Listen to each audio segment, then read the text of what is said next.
Hi, I'm Jeff Dixon, and I'm your host for this particular episode. I remember vividly somebody who was skittish all the time. And I said, "What are you afraid of?" And they said, "I'm afraid of gravity." That didn't happen, did it?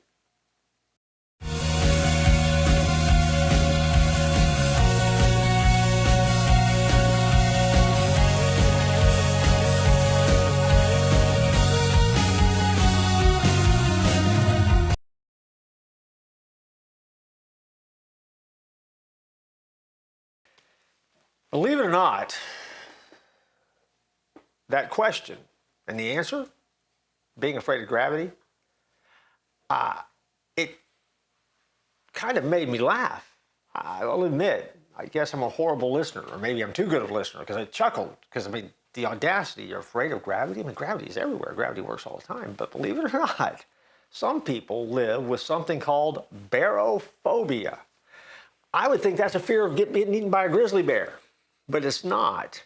It's a fear that gravity will either crush them down or in another sphere, release them so that they float helplessly away. It's a double-edged sword. You're afraid that gravity will be too intense and it's going to drive you through the ground, or it's not going to hold and you're just going to float away. It's a strange picture. Who knew it was a real fear? And I came to find out that when the person told me that, they weren't lying. This is something they worry about. Now, don't make judgments on the people that I'm telling you about here, because you don't know them and they don't know you, and it's probably better that way. Matter of fact, if you see somebody floating by you, you'll know that this is that guy, because gravity isn't holding him down anymore. See, but there's a spiritual picture that begins to emerge from this.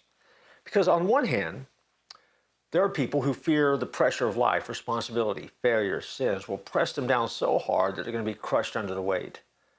They believe that God's commands, God's expectations, and even His presence are like gravity, pulling them down. And for some people, they honestly believe that's too heavy to bear. On the other hand, some people fear the opposite, that without enough spiritual gravity, they'll drift away into emptiness. They're lost without an anchor or direction. They float with no foundation to steady themselves on. That's a real struggle. So as silly as the comment was, as probably paralyzing as the fear is, I don't even know how you would navigate with that.